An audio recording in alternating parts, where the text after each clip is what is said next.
శ్రీ గురుభ్యో నమః. 6వ అధ్యాయం 25వ శ్లోకము. ఈ శ్లోకము మనస్సును ఎలా నిగ్రహించుకోవాలో నేర్పే ఒక అద్భుతమైన మార్గదర్శి.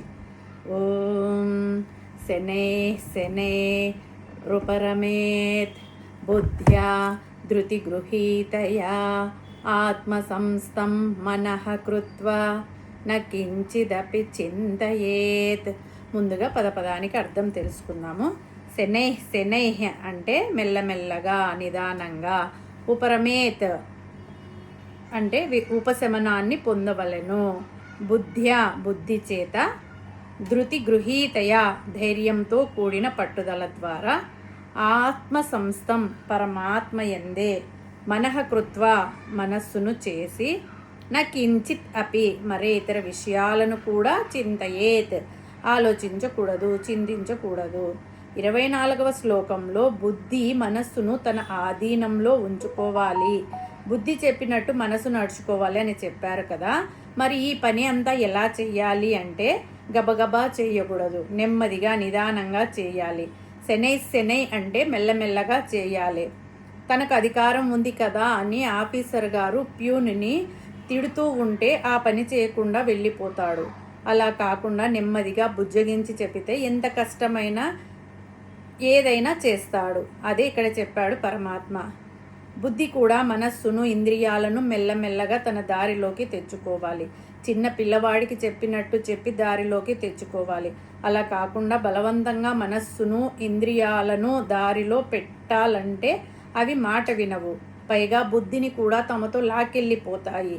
అగ్నిహోత్రం వెలగాలంటే ముందు చిన్న కర్పూరం బిళ్ళ అంటించి దాని మీద చిన్న చిన్న పుల్లలు పెట్టి ఊది మంట పెద్దదిగా చేసి అప్పుడు పెద్ద పెద్ద సమిదలు వేయాలి. అంతేగాని కర్పూరం బిళ్ళ వెలిగించగానే ఆ చిన్న మంటలో పెద్ద పెద్ద సమిదలు వేస్తే ఆరిపోతుంది. అందుకే మనస్సును మెల్లమెల్లగా బుద్ధితో లాలించి బుజ్జగించి దారిలోకి తెచ్చుకోవాలి. మనస్సు ఒక్క రోజులో అదుపులోకి రాదు. ఈరోజు 5 నిమిషాలు ప్రశాంతంగా కూర్చుంటే రేపు 6 నిమిషాలు కూర్చోవాలి. అలా మెల్లమెల్లగా దానికి మనస్సుకు అలవాటు చేసుకోవాలి.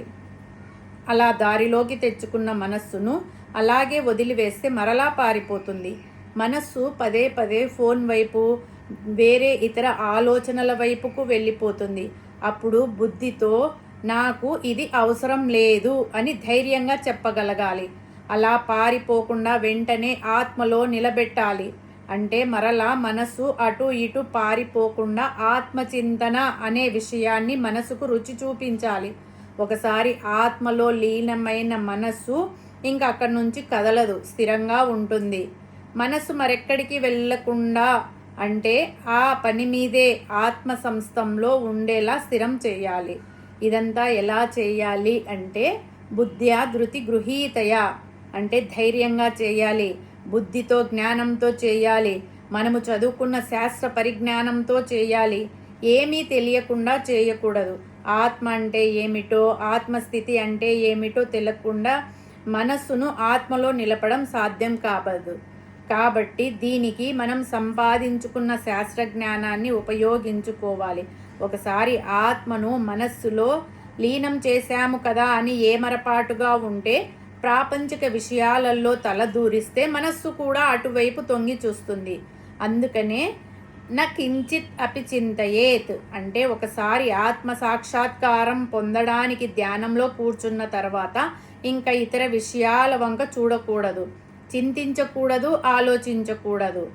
ఆత్మ సంస్థం మనః కృత్వా అంటే ఆత్మయందు మనస్సును నిలిపిన తర్వాత వేటి గురించి ఆలోచించకూడదు. ధ్యానంలో ఉన్నప్పుడు మనస్సులో ఏ పరమాత్మ ఉన్నాడో లేక ఎదురుగా ఏ దేవతా మూర్తి ఉందో దానిని తప్ప మరి ఏ విషయము కూడా మనస్సులోనికి రానీయకూడదు. అప్పుడే ఆత్మ సాక్షాత్కారం పొందే అవకాశం ఉంది. పాత అలవాటు వలన ఒకవేళ సాధకులకు ధ్యానం చేసేటప్పుడు మనస్సు బయటికి పరిగెత్తినచో ఏమి చేయవచ్చు అనేది పరమాత్మ పై శ్లోకంలో వివరించబోచున్నాడు. హరి ఓం తస్సత్.